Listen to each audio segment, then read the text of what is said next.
My name is Ethan Riley, and I woke up in a novel. The moment I opened my eyes, I knew I was completely screwed. It wasn't because of the unfamiliar ceiling, but because of the gilded cover of the ruthless CEO's personal physician on the nightstand.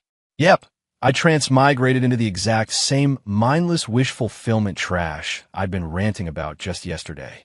Even worse, I didn't transmigrate as the protagonist or some hidden powerhouse. No, I was the novel's most pathetic, ultimate simp, an unlucky schmuck named Ethan, same name as mine. The original Ethan was a classic pushover. As a trust fund kid betrothed to the wealthy Sterling family, his sole purpose was to work himself to the bone for the female lead, Chloe Sterling. He was nothing more than a stepping stone, paving the way for the original male lead, Ryan Hayes, to rise. In the end, his family fortune was seized, his life ended, and he vanished without a trace. And my fiancée, Chloe Sterling, was the legendary villainess. A cold, stunning, ruthless ice queen CEO. Mr. Riley, the car is ready. The butler's voice sounded from outside the door. I shot up, the day's plotline automatically surfacing in my mind. It was day one in the novel, and Simp Ethan, trying to butter up his fiancée, had spent a huge amount of money on a man-sized giant teddy bear. His plan was to send it to Chloe Sterling's company as a surprise. Naturally, ended in shock. Chloe, in front of the entire company, would tell him to throw the stupid bear and his sincere feelings into the trash. I rubbed my temples, looking at the handsome face in the closet mirror that screamed, I'm a simp. My future looked bleak. Held difficulty right from the start. Sending this thing is just begging her to slap me. Was the original owner brain dead or something? For a woman like Chloe Sterling, a perfect acquisition proposal would be better than a teddy bear. As I ranted internally, I resignedly put on a tailored suit. No choice. To save my own skin, I had to follow the plot. My plan was simple. Diligently play the simp until Chloe couldn't stand it anymore and broke off the engagement. Then, I'd take the compensation package from the Riley family, skip town, buy an island, and enjoy life. Half an hour later, cradling the giant teddy bear that almost swallowed me whole, I arrived at the Sterling Group building. The receptionist, with a professional composure that barely hid her amusement, pointed me toward the CEO's office. Hugging the bear, I walked into the elevator amidst the sympathetic, disdainful, and outright entertained stares of the employees. What are you looking at? Never seen true love before? This is performance art. The bear is my camouflage. Ignorance is my passport. As long as I simp hard enough, tragedy can't catch me. Knock, knock. I symbolically tapped the CEO's office door with my toe. Come in, a cool female voice replied. I pushed the door open. A woman in a crisp, white business suit, buried in documents, didn't even lift her head. Her long hair cascaded down, her profile sharp and elegant, radiating an aura that screamed, stay away. This was Chloe Sterling, even more imposing than described in the book. Awkwardly shuffling, I dragged the bear to her desk, forcing what I hoped was the most sincere, most pathetic smile. Chloe, I brought you a gift. Chloe finally looked up from her documents. Her gaze was chilling, like a frozen winter lake, sweeping over me and the bear in my arms. According to the original plot, she'd furrow her brow slightly and utter the classic line, "Take it away. I hate stuffed animals." I held my breath, ready for the humiliation. Come on, sweetheart, mock me all you want. Lash out at me with your icy words. Hurry up. I can't wait to grab my bear and get out of here. However, Chloe just looked at me silently. After a few seconds, she spoke. She said, just put it down. I froze. Huh? What? Put it down? That's not how the script goes. Aren't you supposed to tell me to get lost? Chloe's gaze seemed to shift slightly, and then she added, thank you. Those two words, light as air, felt like two heavy hammers to my chest. I was completely dumbfounded, frozen in place with the bear, my mind gone blank. Something was off about her. I mechanically placed the giant teddy bear on the sofa in the corner of her office. Its black bead eyes seemed to be mocking my bewilderment. Chloe had already lowered her head back to her documents, as if everything that had just happened was merely my imagination. What's her game? She accepted it and said thank you? Did my transmigration cause some kind of butterfly effect? Or was she just in a good mood, feeling generous? No, the book clearly stated she was allergic to stuffed animals and found them disgusting. I stood rooted to the spot, my internal monologue running wild. Did she forget her meds today? Or take the wrong ones? Just then, Chloe, who had been motionless, suddenly reached for a pill bottle on her desk, poured out 2 white pills, and swallowed them with warm water. My jaw dropped. No way. Was I actually right? After she finished, she looked up again, her gaze fixed on me. In her beautiful eyes, there seemed to be a hint of an emotion I couldn't quite decipher. Anything else? She asked. And nothing. I hurriedly waved my hands. You go back to work. I won't bother you. Like a startled rabbit, I turned to slip out. The plot had deviated from my expectations, and this was no place to linger. Gotta go. Who knows what other strange things might happen if I stay. My grand plan for breaking the engagement, my island life, couldn't die in its infancy. I reached the door, my hand touching the doorknob, when her voice sounded again from behind me. Ethan! My body stiffened, and I resignedly turned around, putting on my standard Simp smile. Chloe, what else can I do for you? She looked at me, silent for a moment, then asked a question that almost made my brain crash. Do you think we should acquire the West Side property? The West Side property? My mind raced. The book mentioned it as the Sterling Group's most important recent project, and a critical plot point where the original male lead, Ryan Hayes, would make his grand entrance and majorly screw Chloe over. In the original story, Chloe, due to poor decision-making, acquired this seemingly lucrative but actually geologically flawed property at a high price. It nearly broke the company's cash flow, giving Ryan an opportunity to swoop in. And me, a useless simp, what was I supposed to do with that question? Was this even a topic I should be involved in? Asking me? You're asking a worthless simp like me? Sis, have you forgotten my persona? My character is that I know nothing except how to love you and spend money. This question is way beyond my pay grade.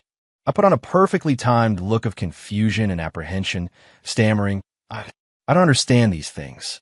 Chloe, you just decide. Whatever decision you make, I'll support you. The perfect simp answer. However, Chloe didn't show her usual impatient expression after hearing me.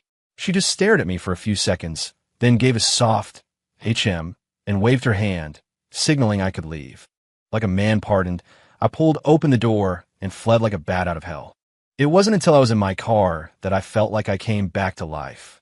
I leaned back in the seat, gasping for air, my mind a scrambled mess.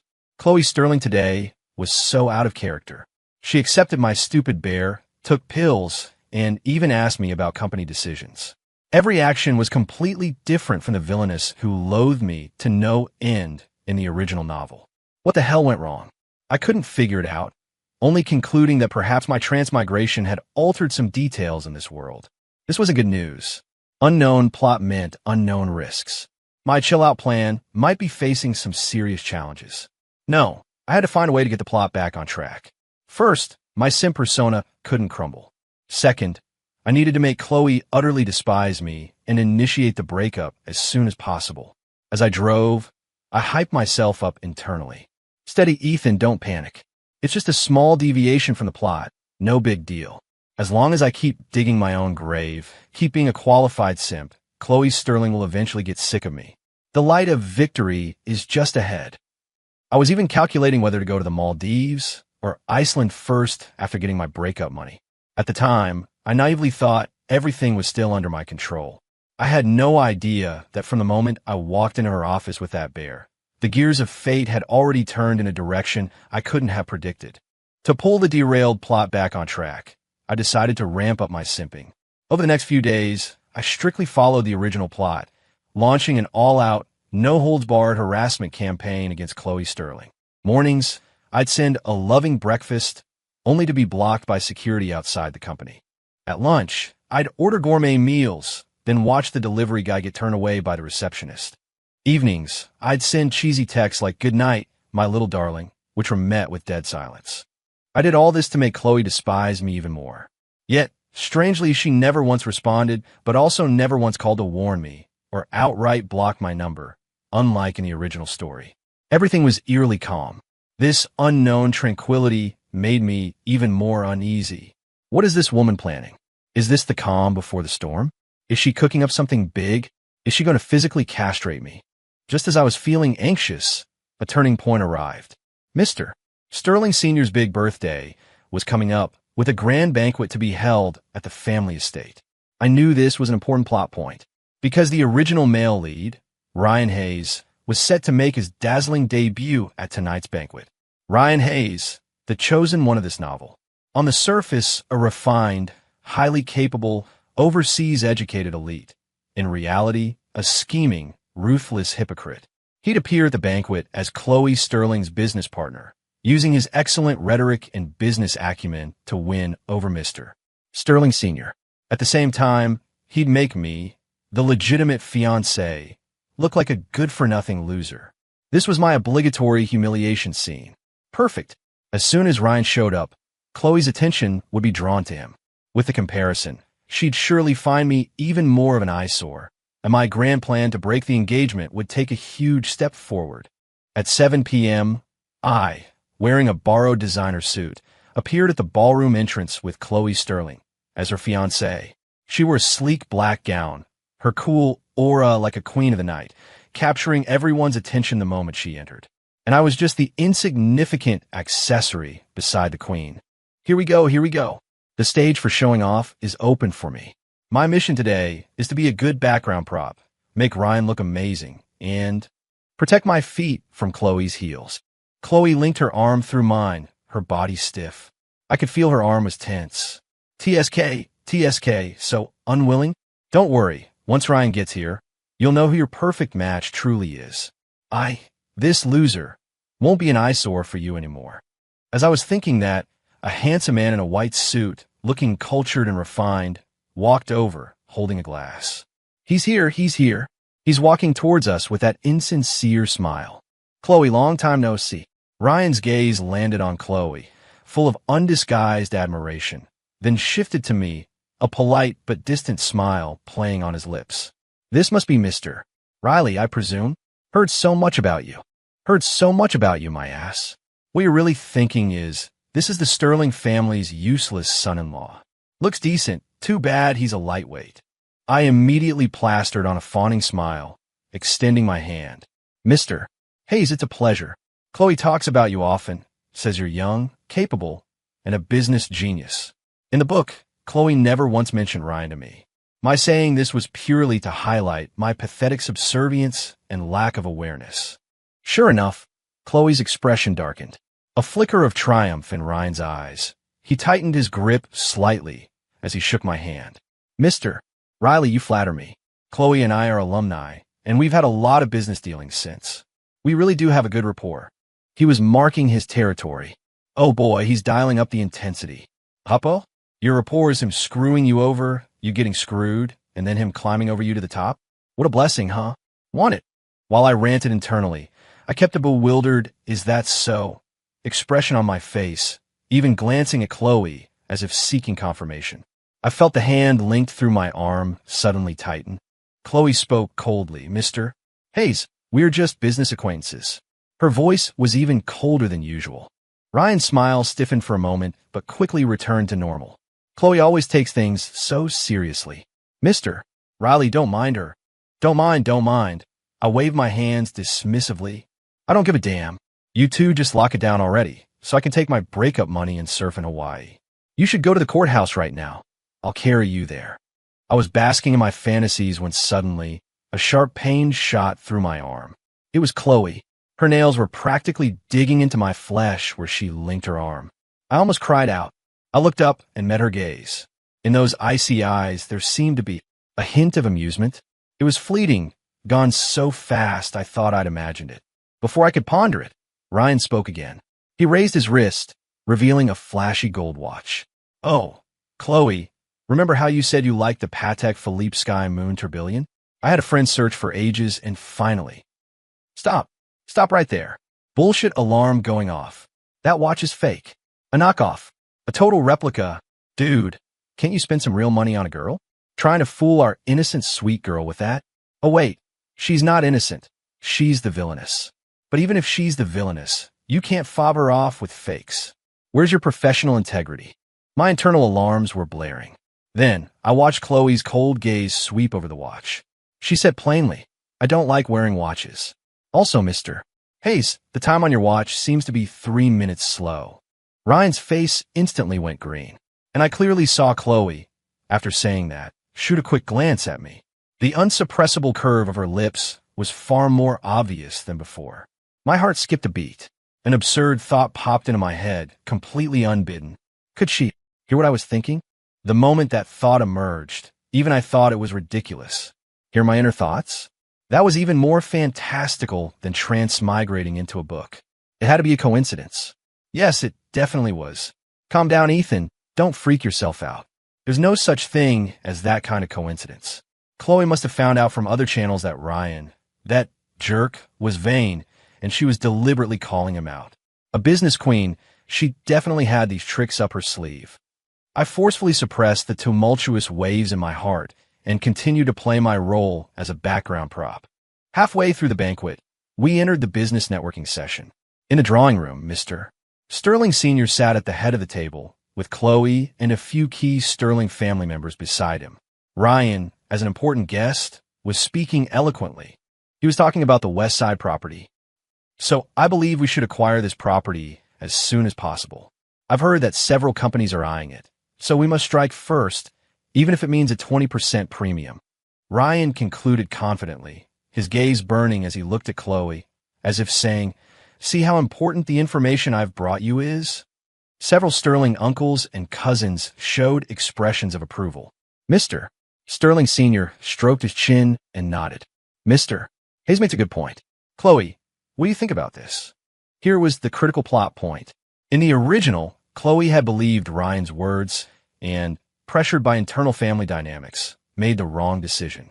I stood behind Chloe, head down, trying to minimize my presence, but my mind was already in live commentary mode. 20% premium? Wow. This son of a bitch is even more ruthless than in the book. At least 10% of that 20 is for his kickback, right? What a business genius, screwing people over so elegantly. And all that talk about several companies eyeing it? That's just a smokescreen he put out. That property has minor geological subsidence issues. Professional assessment teams would have seen that ages ago. Only the Sterling family, having been tricked into believing him, would consider it a treasure. Chloe, please don't fall for it. If you agree now, within 3 months, the company's liquid funds will be tied up. Then that jerk Hayes will hypocritically swoop in to save the damsel in distress, and your father's legacy will belong to him. I was as anxious as a cat on a hot tin roof, wishing I could rush up and flip the table. But I couldn't. My persona was a simp, a loser. I could only watch helplessly as Chloe slowly stood up under everyone's gaze. It was over. She was going to give in. My island, my yacht, were they all going to go down the drain because of her momentary lapse of judgment? I closed my eyes in despair. However, my anticipated I agree with Mr. Hayes' proposal didn't come. I heard Chloe speak slowly and calmly, in her usual cool voice. Mr. Hayes, I appreciate your drive. She started with an affirmation, bringing a victorious smile to Ryan's face. But the next second, she shifted her tone. However, regarding the 20% premium, I have reservations. Ryan's smile froze. Chloe's gaze swept over everyone present, finally settling on Ryan. To my knowledge, the competitors Mr. Hayes mentioned have recently encountered cash flow issues and likely have no capacity to participate in this bid. I wonder where Mr. Hayes obtained his information. Brilliant. First move, pull the rug out from under him, directly questioning his information source. I cheered internally. Ryan's face changed, and he forced a laugh. Well, perhaps my information is a bit outdated. Chloe ignored his excuse and continued. Furthermore, regarding the property itself, I also commissioned another independent assessment firm to conduct a survey. The report just came out yesterday afternoon. She took a document from her assistant and gently placed it on the table. The report indicates a minor geological subsidence risk in the northeast corner of the plot. While it won't affect the main structure, future maintenance costs will be at least 30% higher than anticipated. Holy crap. She knew even this? When did she hire an assessment firm? It wasn't in the book. This is total annihilation. His whole scheme has been laid bare. I stared shocked at Chloe's back. So petite, yet she seemed incredibly powerful in that moment. Ryan's face was beyond pale, like he'd swallowed a fly. Mr. Sterling Sr. and the other uncles exchanged glances, their admiration turning into solemnity and relief. Chloe made her final summary. Therefore, my recommendation is to forego the premium and bid at market price. If the seller doesn't accept, we abandon it entirely. Sterling Group doesn't do losing business. She finished and sat down. The entire room fell silent. A few seconds later, Mr. Sterling Sr. led the applause. Well said. Truly my sterling daughter, with boldness and foresight. Thunderous applause erupted. Ryan stood there like a clown, unable to leave or stay. And I, standing in the shadows of the crowd, was chilled to the bone. If the first time was a coincidence, and the second was luck, then what about this third time? Every single counterpoint she made was identical to my internal commentary. The timing, the details, the logic, down to the last detail. A terrifying, absurd, yet uniquely logical explanation formed in my mind. She, Chloe Sterling, could really hear my inner thoughts. I, a slacker who just wanted to chill, had apparently, unintentionally, given her a massive cheat code. Well, things just got a whole lot more interesting. After confirming the fact that Chloe Sterling could hear my inner thoughts, I didn't sleep a wink all night. The feeling was so bizarre. It was like thinking you were playing a game in single-player mode, only to discover a GM was watching you 24/7, and a mind-reading GM at that. My mind was split between half terror and half exhilaration. The terror. I couldn't just ran in my head anymore, could I? What if I cursed her too harshly and she got angry and offed me? The exhilaration. Wasn't this a massive cheat ability? I held the entire novel script. She controlled the Sterling Group. If we teamed up, forget one Ryan Hayes, we could destroy 10 Ryans. Wait, team up? I shot up, shaking my head. What are you thinking, Ethan? Your goal is to break the engagement, to live a slacker life. Team up with a devil woman to build an empire? Do you have a death wish? I quickly extinguished that dangerous thought and reformulated my battle plan. Since she could hear, I'd use that to my advantage and make her sick and tired of me immediately. Plan activated. The next day, I deliberately changed into what I considered my most obnoxious outfit. A loud Hawaiian shirt, cargo shorts, and flip-flops, and swaggered over to the Sterling Group. Sure enough, I was stopped by the security guard again. I wasn't annoyed. I just squatted by the flower bed outside the company entrance and began my internal performance. Oh, my poor Chloe. She must be stressing over company matters again. She works so hard, can't even get a decent meal. My heart aches for her. If only I could go in and bring her a glass of water. I'm so thirsty, squatting here for ages, my mouth is dry as a desert. An iced Americano would be perfect right now. Unsweetened, of course. Chloe knows me best. She definitely knows what I like to drink. As I thought this, I peeked at the company entrance from the corner of my eye. 5 minutes passed, nothing. 10 minutes passed, still nothing. No way. Is the distance too far? Bad reception? Or was last night just my imagination? Just as I was doubting my sanity, a woman in business attire rushed out of the building, carrying a coffee shop bag. It was Chloe Sterling's assistant, Ms. Davis. Ms. Davis walked straight up to me, handed me the bag, and said expressionlessly, Mr. Riley, Ms. Sterling ordered this for you. I looked down. Inside the bag was an iced Americano with condensing water droplets on the cup, and a label clearly stated, unsweetened. My jaw dropped. I looked up and Ms. Davis had already turned and gone back inside, leaving me standing there, utterly bewildered. Holy shit, she really can hear me. And from a distance. What kind of dark magic is this? Bluetooth? Or quantum entanglement? I clutched the iced Americano, my hands trembling. It was over now, zero privacy. No, the test had to continue. The intensity must be cranked up. After finishing the coffee, I marched straight into the Sterling Tower. This time, the security guards didn't stop me. They must have received instructions. I boldly took the elevator to the top floor.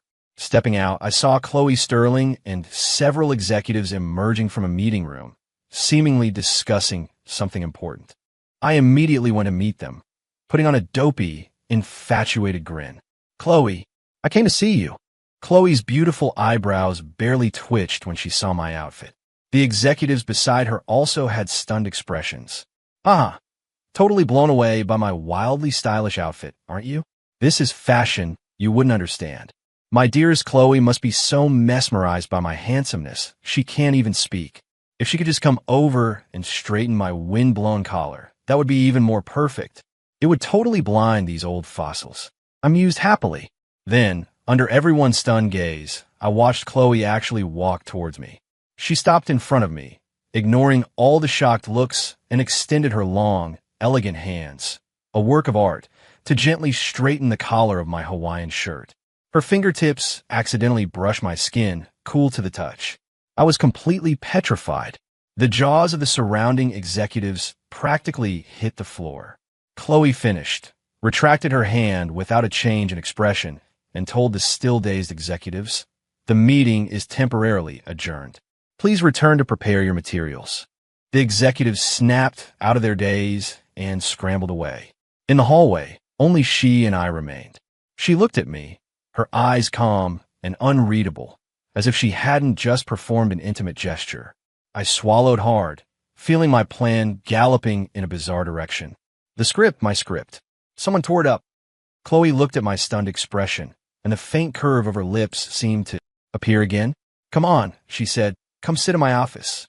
Like a puppet on a string, she led me into that familiar, intimidating CEO's office. The door closed, shutting out the world. I finally realized the terrible truth. She wasn't annoyed with me. She was playing along with my act. That devil woman, she didn't just hear my inner thoughts. She got hooked on it. I'd figured out. Trying to make Chloe actively dislike me was a dead end. This woman didn't play by the rules. She was treating my internal rants as free stand-up comedy. All right, time to change my approach. Directly irritating her wouldn't work, so I'd use a borrowed knife to kill. I'd use Ryan to do my dirty work. As long as Ryan's plan succeeded, even partially, causing enough trouble for Chloe, she'd be too busy to bother with her comedian. Then, I'd smoothly pull off a gold digger act, and the breakup would naturally fall into place, wouldn't it? I was a clever little devil. Soon, an opportunity arose. According to the original plot, Ryan, having faced a setback with the West Side property, harbored resentment. He would quickly launch his second plan, turning a senior executive at Sterling Group's subsidiary, Innovate Tech, to steal critical chip R&D data, then frame me for it. This would drive a wedge between Chloe and me and depress Sterling's stock price. It was a malicious two birds with one stone scheme. In the original, I, the idiot, naturally couldn't defend myself. Chloe would misunderstand me, and our relationship would hit rock bottom. But now, here it comes. That son of a bitch Ryan is digging his own grave. He's probably at the coffee shop downstairs right now, meeting with Innovate Tech's VP, Mike Miller. Miller is greedy and lecherous, already bought off by Ryan with money and women. I was sitting on the sofa in Chloe Sterling's office, pretending to play on my phone, while giving internal live commentary. Chloe sat behind her desk, seemingly reviewing documents, but I could tell from my peripheral vision that her fingers had stopped moving. The plan is simple. Mike Miller will use his position to copy encrypted R&D data onto a USB drive. Then, he'll create an opportunity for me to accidentally get my hands on it. After that, Ryan will anonymously leak the data to Sterling's rival companies, while spreading rumors that I, a corporate spy, was responsible. TSK, what a perfect framing scheme. Too bad for him. I got a God's eye view. Chloe, call your company's security department now, and have them pull the R&D department's breakroom security footage from yesterday afternoon, 3 to 3:30. There's a surprise waiting. You'll see how Ryan's assistant stealthily added something to Mike Miller's mug. Probably caught him with some dirt. The moment I said that internally, I saw Chloe pick up the phone on her desk and dial an internal extension. Security? Send the R&D department's breakroom security footage from yesterday afternoon, 3 to 3:30, to my email. Her voice was so calm, not a ripple in it. She hung up and opened her computer. A few minutes later, a video file came through. She clicked on the video, fast-forwarding to the exact timestamp I mentioned. On screen, a man in a suit appeared stealthily, and when no one was looking, poured some white powder into a mug with a cartoon pig on it. That mug belonged to Mike Miller. Chloe's eyes narrowed, and I, meanwhile, continued my internal monologue. One down. Next up is the main event. This afternoon, Mike Miller will use the excuse of a work report to come to your office. He'll take advantage of your inattention and accidentally drop that USB drive containing a virus and espionage software into your sofa cushion. Then, after he leaves, I'll just happen to find it on the sofa. By then, he'll be caught red-handed, and I'd be completely screwed. So, when Mike Miller arrives later, you don't have to do anything. Just play along with him. Once he drops the USB, find an excuse to send me away, and then, catch him red-handed. My plan was for Chloe to catch him in the act and completely crush Ryan and Mike Miller's scheme. However, I still underestimated Chloe Sterling's playfulness. At 2 p.m., Mike Miller, pot-bellied as expected, arrived. As he reported to Chloe, his eyes darted nervously, his hands fidgeted constantly. I sat on the sofa, watching everything clearly. Here he comes, here he comes. He's about to make his move. Look at that shifty-eyed look. His butt's practically hovering on the edge of the sofa. Right hand's got the USB. It's gonna drop, it's gonna drop. Yep, dropped. I watched a black USB drive slip from Mike Miller's fingers and silently fall into the crack of the sofa cushion. Mike Miller sighed in relief, hastily ended his report, and turned to leave. Good, now it was my turn to perform. I was about to pretend to stretch and accidentally feel for the USB, but Chloe spoke first. Ethan, huh? I looked at her blankly. Go downstairs and get me a coffee. The same as last time, she said. Sending me away? Right, that'll make it easier for her to operate, so her actor isn't in the way. I cheerfully agreed. All right, I'm on it. I walked out of the office, whistling, feeling smug. Ryan, your doom is here. I casually strolled downstairs, bought the coffee, and then sat in the lobby's lounge area for 10 minutes. Figuring enough time had passed, I went back up. Pushing open the office door, I froze. Chloe wasn't alone. Mike Miller was there too, looking like a duck with its neck wrung, pale and dripping with sweat. He was flanked by 2 security guards. On Chloe Sterling's desk sat a projector and a wall displayed security footage. The video showed, minutes after I'd left, Mike Miller stealthily returning to the sofa, trying to retrieve the USB drive from the crack, only to be caught red-handed by Chloe Sterling and the security guards who suddenly emerged from the break room. Chloe hadn't picked up the USB drive at all. She'd set a trap, waiting for Mike Miller to return for it himself. This was even more ruthless than my plan. As I was still reeling, Chloe Sterling's gaze turned to me. Got the coffee? Yeah. I handed her the coffee. Thanks, she said, taking it. Then she pointed at the screen on the wall. Let me show you a good show. I looked at Mike Miller's desperate face on the screen, then at the icy-faced Chloe beside me. Suddenly, I realized Ryan Hayes hadn't tangled with some villainess at all. He'd tangled with a devil woman who had a mind-reading cheat code, and with me. Her personal ammo supplier for that cheat code. Watching Ryan Hayes being made a fool of must have been quite a spectacle. After the USB incident, Ryan Hayes suffered a huge blow and quieted down quite a bit. A bizarre understanding formed between Chloe and me. She began frequently calling me to her office under the pretense of discussing strategies. But there weren't any strategies for us to discuss.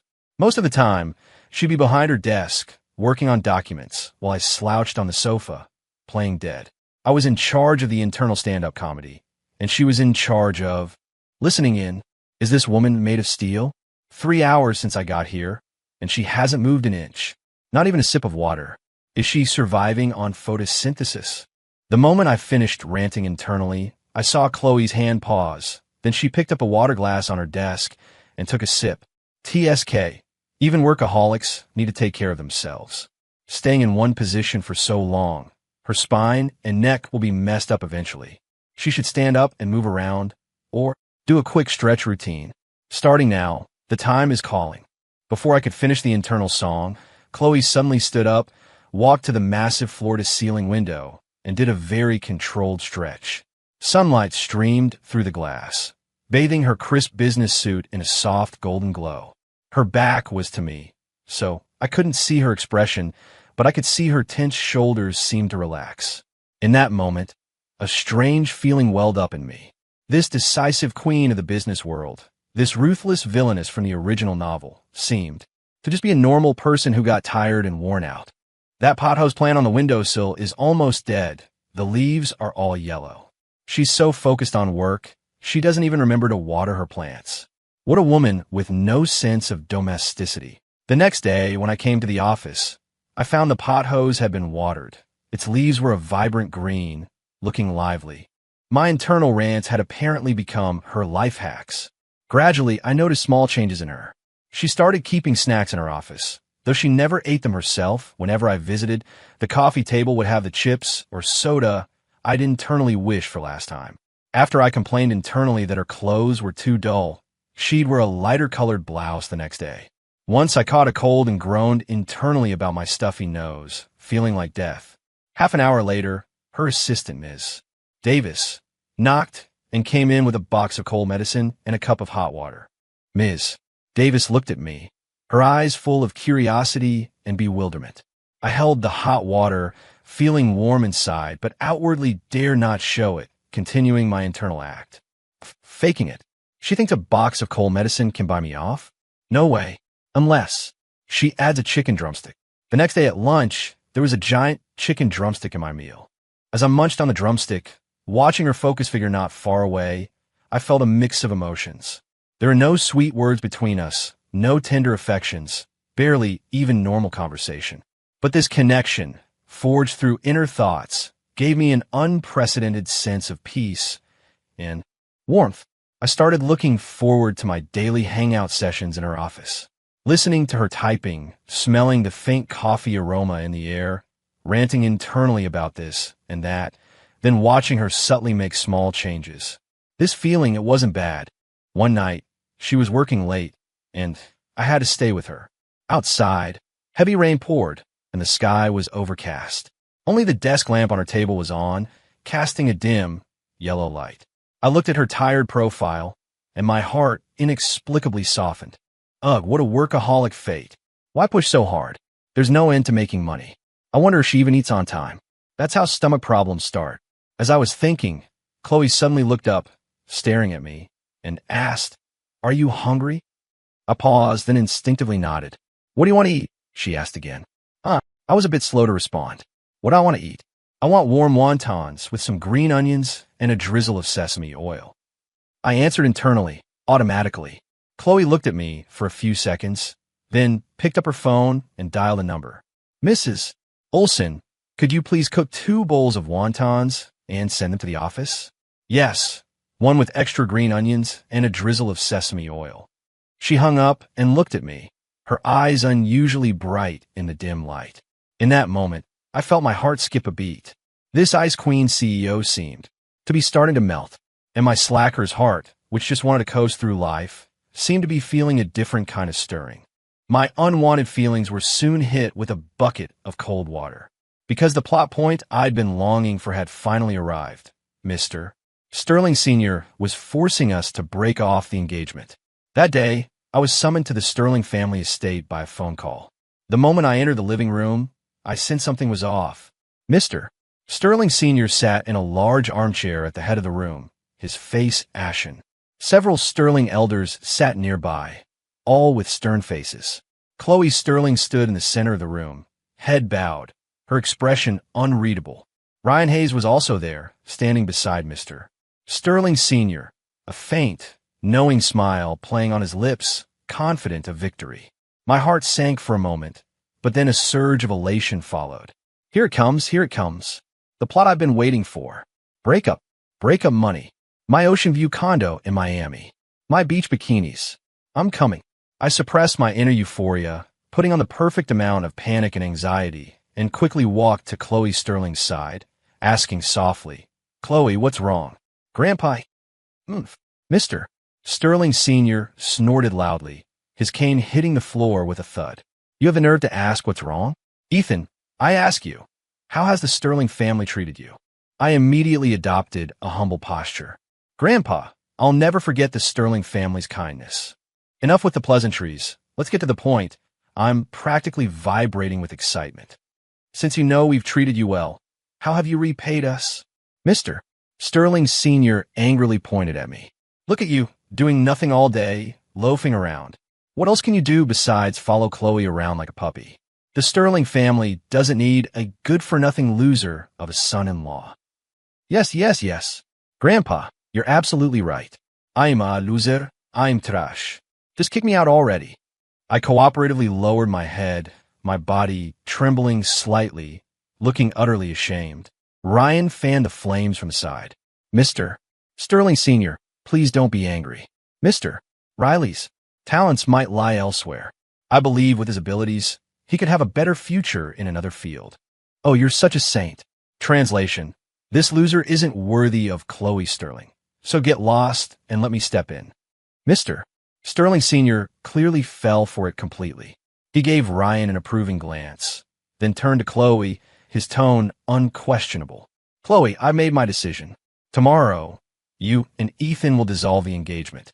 As for your marriage, I think Ryan is quite suitable. You young people should get to know each other better. It's done. Fireworks were already going off in my heart. Happiness came so suddenly.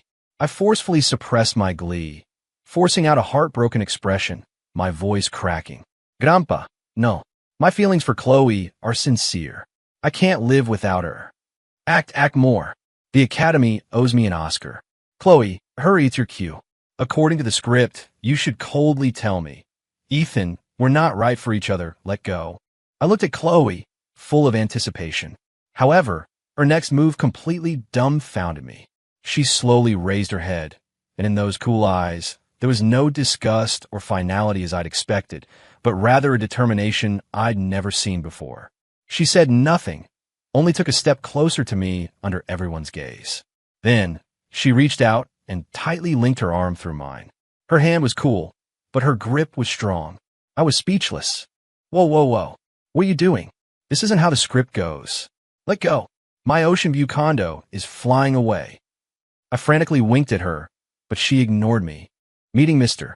Sterling Sr.'s angry gaze, she said clearly, word by word, Grandpa, my marriage is my own decision. She paused, then turned to look at me, her voice soft but loud enough for everyone present to hear distinctly. Ethan, I won't let go. The entire living room fell silent. Mr. Sterling Sr. was trembling with rage, pointing at her, unable to utter a word for a long time. Ryan's smile completely froze, and my mind went utterly blank, leaving only one last thought. It's over. My Ocean View condo, my bikinis, all gone. Chloe Sterling, this woman who refused to follow the script, had once again turned my life plan upside down. After Chloe Sterling's passionate confession in front of her entire family, I completely gave up. The breakup plan was declared bankrupt. I resigned myself to fate. Since I couldn't leave, I might as well make the best of it. Anyway, if the sky fell, Chloe Sterling would handle it. Continuing to be her strategist and stand-up comedian wasn't so bad. I just hadn't expected Ryan Hayes' retaliation to come so swiftly and fiercely. After being publicly humiliated, Ryan completely dropped his facade. He teamed up with several disgruntled senior members within the Sterling Group, including Chloe's uncle, Steve Sterling, preparing to deliver a fatal blow to Chloe at next week's board meeting. I overheard this news while accompanying Chloe Sterling to a corporate gala from a couple of whispering guests. At the time, I was boredly complaining internally that the buffet desserts were too sweet when I heard two businessmen nearby whispering. Heard the Sterling Group is about to change hands? You mean Ryan Hayes and Uncle Steve teaming up? TSK, that Sterling girl is probably doomed this time. Exactly. Word is Ryan has some fatal leverage against her, ready to blast her out of her position at the board meeting. My heart suddenly sank. Fatal leverage? My mind raced, searching for this plot line in the original novel. In the book, Ryan did indeed launch an attack at the board meeting. The leverage he used was a major financial loophole in an overseas project of Sterling's 3 years ago. The nominal head of that project was Chloe Sterling, who had just taken over the company, so she took the full blame. But what the original novel didn't mention was that the real operator of that project was her deceased father. She had shouldered everything alone to protect his reputation. This matter was Chloe Sterling's deepest scar and her biggest weakness. This time, Ryan Hayes was playing for keeps. I glanced at Chloe Sterling, who was networking not far away. She wore a silver evening gown, still maintaining that cool and aloof demeanor, as if nothing could shake her. But I knew she was putting on a brave face. Lately, she had visibly worn down, and the lights in her office were off and on until past midnight. My heart gave an inexplicable squeeze. These old foxes, all they do is bully a young woman. That old geezer, Steve Sterling, can't manage anything himself, so he's eyeing his niece's position and teaming up with outsiders. What a piece of work. And Ryan is really underhanded, using someone's deceased father against them. If this comes out, Chloe Sterling won't just lose her CEO position. She could face legal repercussions. What to do? This trouble is bigger than anything before. For the first time, I wasn't worried because my slacker life was being disturbed, but genuinely worried for her. After the gala, the atmosphere in the car was heavy on the way back. I watched the street lights blurring past outside the window, my mind a mess. Going head-to-head definitely won't work. Ryan is prepared, with witnesses and evidence. If she admits it on the spot to cover for her father, she might win sympathy, but in business, the board wouldn't care. If she vehemently denies it, that's openly falsifying accounts, an even bigger charge. This is a dead end. Unless there's a way to break the deadlock. The evidence Ryan has must be the project's final audit report. I remember that report. Was done by a third-party firm called Assurance Solutions. What if we could prove the report itself was flawed? The moment that thought popped into my head, Chloe Sterling suddenly spoke. Ethan. I snapped back to reality. Do you know anyone at Assurance Solutions accounting firm? She asked. My heart jolted. She really heard everything, and she chose to trust me and act on it. I looked at her. There was a hint of weariness on her face, but her eyes were unusually resolute. It seemed we no longer needed extra words between us. No, I shook my head, then added, but I have a college friend whose wife works at Assurance Solutions. I can try. This was the first time I offered help directly, not just in my thoughts. Chloe Sterling looked at me for a long time, then softly hummed. Thank you, she said. This time, her thanks was different from any other. I could feel it. My slacker life seemed to be gone for good. At the Sterling Group board meeting, the atmosphere was so tense you could cut it with a knife. The long conference table was filled with company directors. Chloe Sterling sat at the head of the table, her face calm, but her slightly pale lips betrayed her nervousness. I, as her family member and honorary assistant, sat in a chair behind her, my palms sweating. Ryan Hayes and Steve Sterling sat side by side, wearing confident, winning smiles. The meeting began, and after a few insignificant agenda items, Steve Sterling launched the first attack. Chloe, I propose this emergency board meeting today because there's a matter of life and death for the company that I must inform all directors about. He stood up, his voice booming. All eyes turned to him. Chloe Sterling looked at him expressionlessly. Uncle, please speak plainly. Fina. Steve Sterling sneered, grabbing a document from beside him and slamming it onto the table. 3 years ago, the company's Starlight project in Europe lost a staggering $300 million. And you, as the project's lead at the time, concealed it, cooked the books, and defrauded the entire board. Why do you have to sit in that position? The moment he finished, the room erupted in murmurs. Directors whispered, their gazes at Chloe Sterling filled with shock and suspicion. Sitting behind her, my heart was in my throat. Here it is, exactly as predicted. Seeing Steve Sterling's smug, triumphant look, I just wanted to punch him. Chloe Sterling's body barely wavered, but she quickly steadied herself. Uncle, you can't just accuse me without proof. What evidence do you have? Ryan Hayes stood up then, holding a USB drive, a pitying expression on his face, as if he felt sorry for Chloe Sterling. Chloe, even now, are you still going to deny it? In here is the original audit report from Assurance Solutions. It clearly states the project lost $320 million, but you reported a $50 million profit to the board. What is that if not cooked books? He plugged the USB into the computer, and a detailed audit report immediately appeared on the projector screen. Dense numbers and glaring red loss figures like daggers, stabbing at Chloe Sterling. The board meeting exploded. This is outrageous. It's corporate fraud. She must be removed from her CEO position immediately. Steve Sterling looked at Chloe triumphantly. Chloe, do you have anything left to say? Chloe Sterling stood there, alone and helpless. Her face was as white as paper, her lips pressed tightly together, silent. I knew she was protecting her father's last shred of dignity with her silence. My heart felt like a hand clenched tight around it, aching and desperate. Can't wait any longer. Chloe's about to break.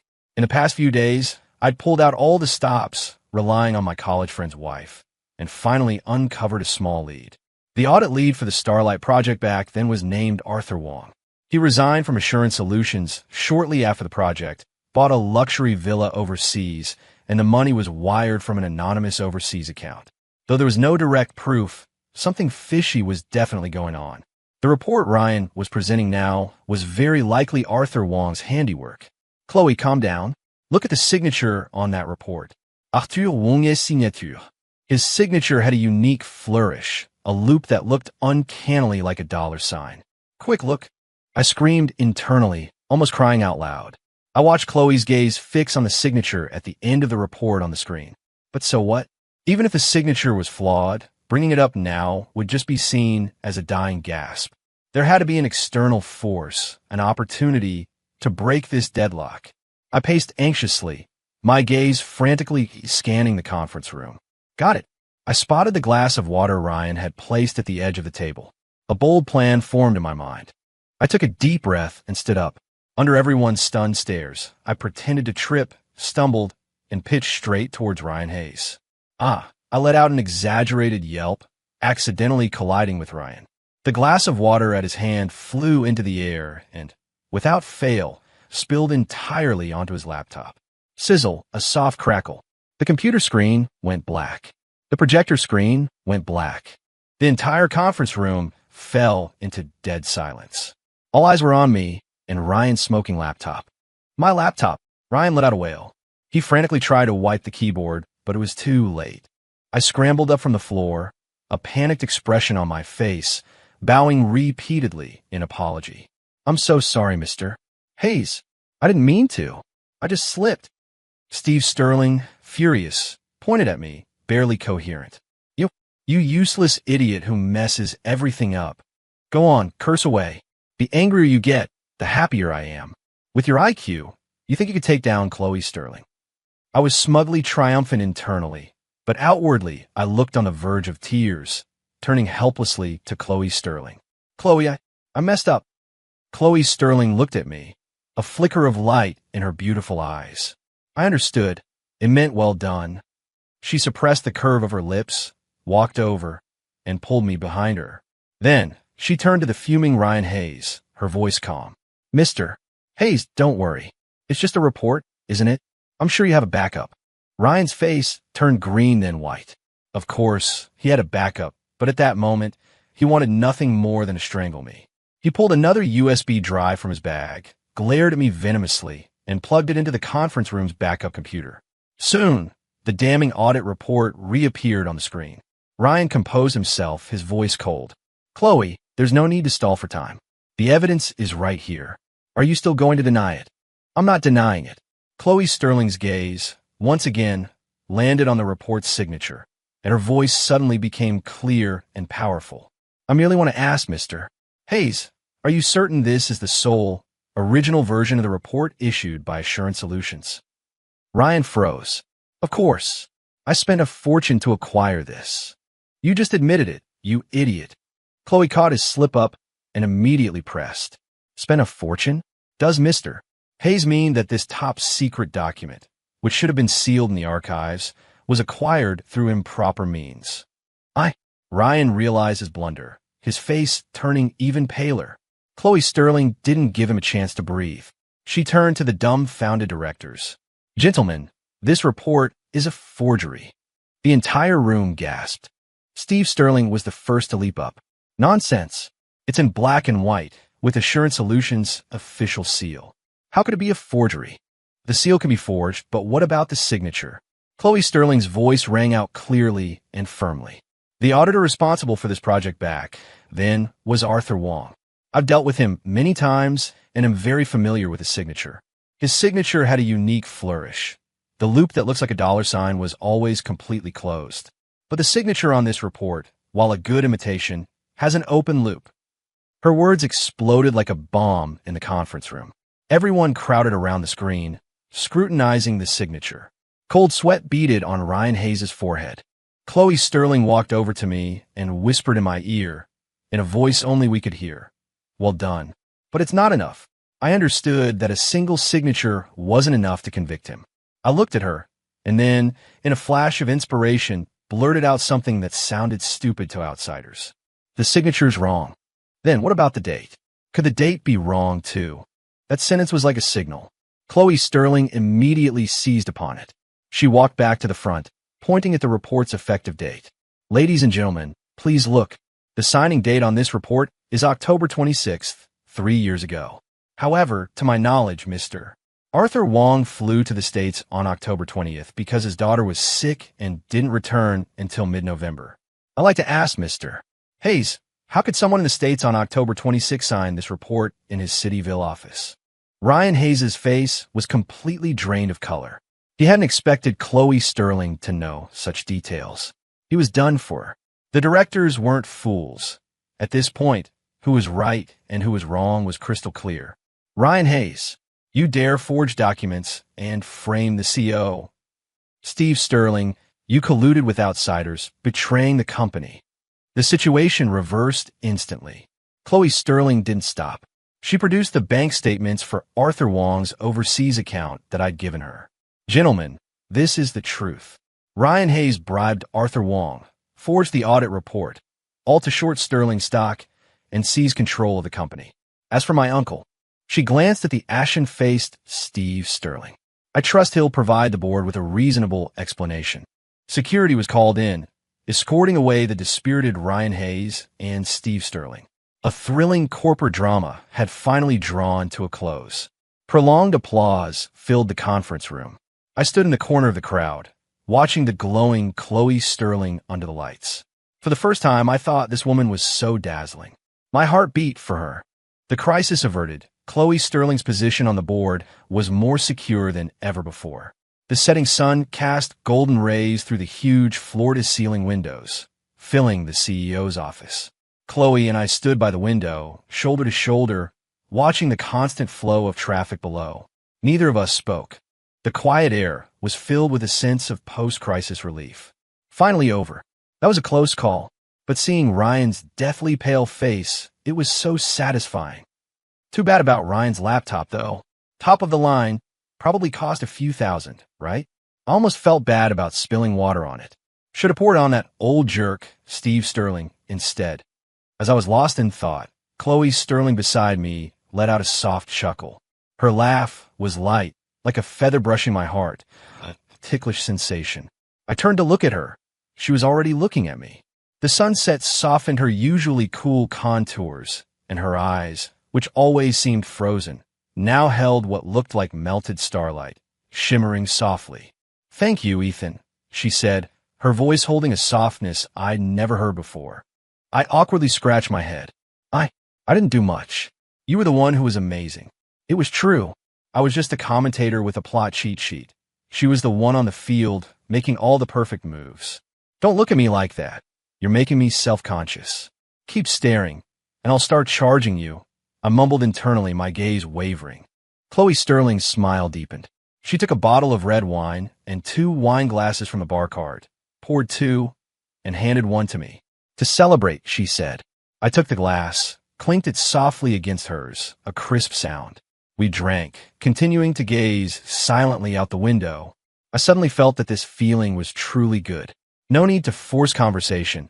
No need to overthink what to say or not say. Just standing together, it was comfortable. The crisis is averted. Ryan's gone.